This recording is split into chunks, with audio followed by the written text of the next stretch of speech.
Good morning, my friends. Brian here with VetteSource. Tuesday, almost afternoon. Today we were going to be doing another installment of our Formula 350 head gasket, or pulling the heads down so I could replace the head gasket on our tune port injection. Today, however, what I'm going to be doing, I'm having to take an aside today because as in this business that I'm in, a lot of times you're having to go after inventory when you find it, and good pieces, good equipment. So what we're going to do today is I'll take you guys with me on my way out to East Texas as we go to pick up an interesting car that I found. So kind of came up on the radar just yesterday, so obviously it was one of those things that in the business that I'm in with the Corvettes, you got to jump on things pretty quickly or else they're going to disappear. So today what we're going to be doing is driving out about 100 miles from here. Take us about an hour and a half to get out there, load up our acquisition, and then head back. So I'll be back in a little bit once I get on the road, just doing my checks on my trailer here, make sure my ramps are still in here, everything's secure, not going to fall out, and we should be good. Tires are full of air, my equipment's in the back of the truck. Of course, I'm used to pulling broken cars around, so I have all kinds of little things I need, chains, come-alongs, all that kind of stuff. So I'll be back in a few minutes, or once I'm on the road, I should say, and give you guys a little bit of view of where I'm going. I'm going to be heading out 10 east all the way to Louisiana border, so luckily it's not too far from here, but I'll be back with you guys in a bit. I'll see you then. Alright guys, Brian back. We are on the road now, heading over towards close to Louisiana border. I figured I'd give you a bird's eye view if you guys haven't seen before, not from this area. Some of the chemical plants we live around here in the state of Texas and Houston. This is just a small portion of some of the facilities that we have here. And actually what I'm doing is traveling on the Beltway 8 going north to I-10 right now. But I'll give you this bird's eye view. This bridge that I'm coming up on here, this massive structure is the bridge over the ship channel to the Port of Houston entrance in. And if you look carefully, you can actually see they're rebuilding it right now. They're doing a whole nother bridge that's actually taller. So over here on your left, you'll see chemical plants over there.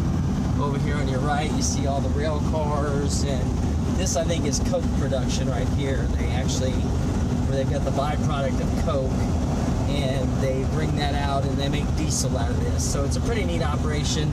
Over here you can see where they're building the bridge, the new bridge. And just wanted to give you a bird's eye view real quick before I get back off here. You can see, of course, this operation is massive over here to the side. You can see how the chemical plants just stretch for miles and miles going that direction. Now this is your main port coming in. You see the barges there on the river bringing chemicals and such product in the water through here into the port. Of course, there's one of these cranes over here doing the pilings for the other side of this new bridge. But this is actually kind of cool. A lot of people don't get to see this.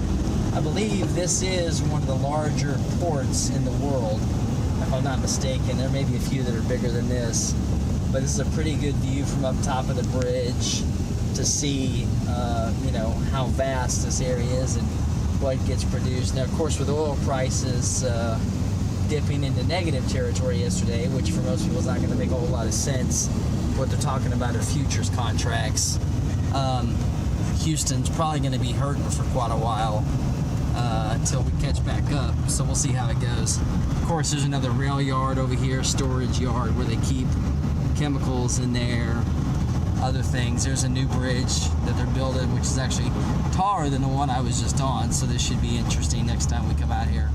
But just wanted to give you guys a look at it. What I'll do is, in front of me, you can't see probably because this U-Haul's here. Oh, and there's another view of the channel going that direction too. But up in front of me are monstrous, these big round containers. These are these storage tanks. Now in the news they've been talking about the storage tanks are getting filled. This is what they're talking about. These are the storage facilities that hold the finished product until they can move it out and sell it. So this is a storage farm up here in front of us. Of course, this is just the Beltway easy tag, course, are waving all that right now during this interesting time we're living in. Let's see if I can get out from behind the U-Haul here so you can see, and he's going slow. Of course, my phone's jerky. I need to get a mount for the truck here. But you can see how much, I believe this project to rebuild this bridge was in the neighborhood of $100 million to redo that bridge, so it was pretty extensive. So here's this storage farm over here, and you can see how many tanks are here holding finished product to be shipped back out. And every once in a while these will catch on fire. We had one, I think it was last year, that caught on fire. So it was interesting. A lot of times you just have to let it burn itself out. But these are quite interesting, amazing feats of architecture they do here to get these positioned and set up and safe for everybody that lives around them. So just thought I'd give you a bird's eye view. I'm going to be transitioning over to Interstate 10, going just inside the border before we get to Louisiana. Luckily, I won't be going to Louisiana, so I don't have to self-quarantine when I come back. But anyway, so I'll check back with you guys on the other side once I get this new car acquisition loaded up and ready to go. I'll talk to you then. Okay, guys, we are just about at our destination here in our small town, which is a suburb of another smaller town here in Texas. So we're pulling up here to our location. Now, there's another broken Corvette there. That's not the Corvette we're going to get, though. It just happens to be down the street from the Corvette we're going to be picking up here. And I think, let me see, where's my turnoff here? There we go. Right up here. I'll show you guys a sneak peek of what we're coming to grab. Oh, there it is over in the corner. You can actually see it from the road. Sitting there like a dead dog in front of the manager's office here. We're going to pull in, and then we're going to commence to getting this car up on this trailer. As far as I know, this car has not moved from this spot, according to the person I'm buying this from, in about 10 years. So it's been sitting here like a dead dog for that long period of time. So I will be spending some time getting this up loaded on the trailer. So there's a sneak peek for you there, guys, of what we're looking at, and I will be back in a little bit once I get everything done. Be back in a second. Alright, guys, I am back several hours later now after successfully digging this poor, forgotten, broken Corvette out of the mud and dirt where it's been resting.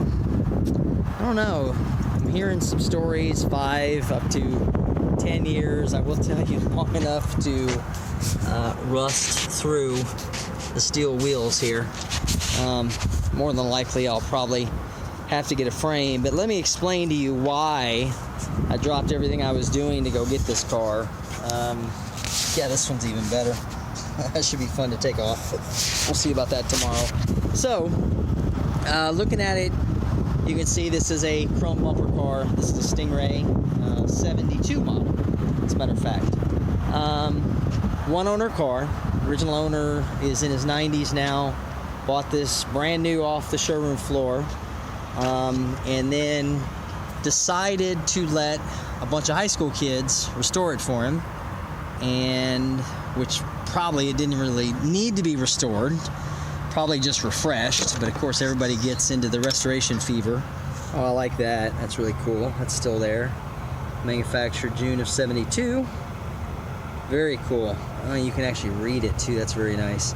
And the interesting thing about this car, to start with, is if you know your trim tag info, 407973, this is a red exterior, red interior Corvette, 1972, which is not entirely very common, to be honest with you. You don't see them. I think they made just a shade over 2,000 red Corvettes in 72 for some reason. Everything other color was pretty popular.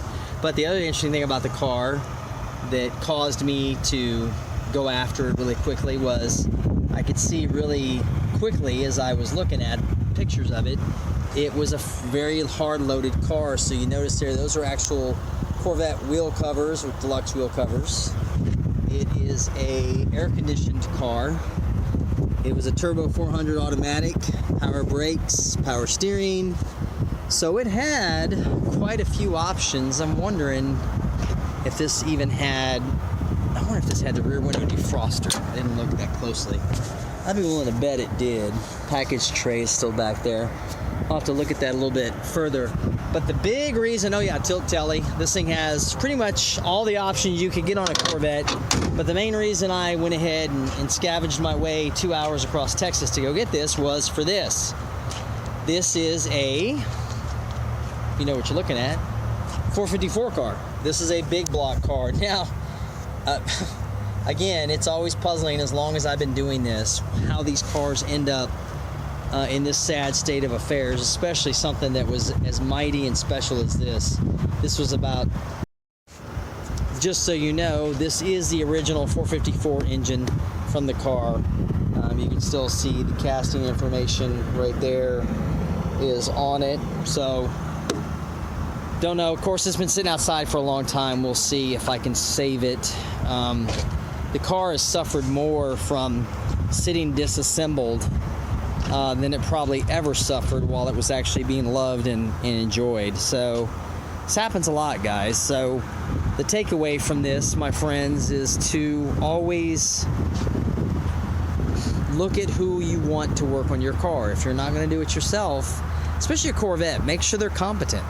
A Corvette is not like other cars. It's not the same build techniques. It's not the same level like a Chevrolet to put it together. It's a much more challenging car to get together and put together. So if you don't have your ducks in a row, you're going to end up with your car looking like this. Now, you're probably going to ask the question, and yes, I'll answer. I am not going to tear this car up for parts, okay? It's actually too rare, the way it's built. You know, a lot of guys don't like automatics with their big blocks. I actually don't mind this that bad. This is a really luxury cruiser, and red on red just looks outstanding in these cars. And the truth is, I don't have a red Corvette, so I'll go ahead and put this one back together. I probably will feature this on the channel here. This one's going to be definitely in the weeds because I'm going to have to pull the body off. This is going to be a long-term kind of project. Tomorrow, what I may do is bring back, or on Friday at least, showing you guys how I get these wheels off of here and unlock these rear wheels. And I've got to put the front suspension back in, which I have no idea why they decided to pull the front suspension off and then leave it. That's really puzzling. They just actually took it off right there at the bolts, the mounts. So we'll play with it a little bit tomorrow. I'll have another update for you on this, but I want to get back into finishing the Formula 350 before I get too deep into this one. So I just wanted to let you guys know this is why I did not continue with our Formula 350 today. This is a really cool find. Just a neat thing to come across. And truth is, the moral of the story again, these are out here. They're hiding, guys. Well, they're hiding in plain sight sometimes. And it just shows, just to show you, this sat literally, you saw my teaser as I pulled up, this was not hidden from the highway. This was visible from the highway, sitting in front of an RV park for 4 or 5 years, and it wasn't because anybody was trying to be neglectful with it. It was just they did not have an interest in this car. It didn't really strike their fancy, so it sat there, and it sat there, and it sat there. So, you know, I'm not saying to go beat down people's doors looking at their classic cars as they sit in front of a place. But, you know, if you even strike up a conversation, oh, it's got the alarm system too. It's got the factory alarm. I just noticed that. Very nice. Strike up a conversation. Say, hey, neat car. What's the deal with it? What's going on? And you never know. You may end up with a project car. But again, don't give your car to somebody who's not going to finish it for you, because then guys like me are going to have to come back in here and redo a whole lot of it and fix everything that's wrong. So that's going to wrap it up for me today. I still got another hour and a half, well, probably an hour before I get back home again. I'll be back on Friday with some more goodies, probably from the Formula 350, and I'll update you guys on what's going on with this one in addition to all the other projects I have working in the shop right now. So thanks for hanging around to the end, and we'll catch up with you guys next time. See you then.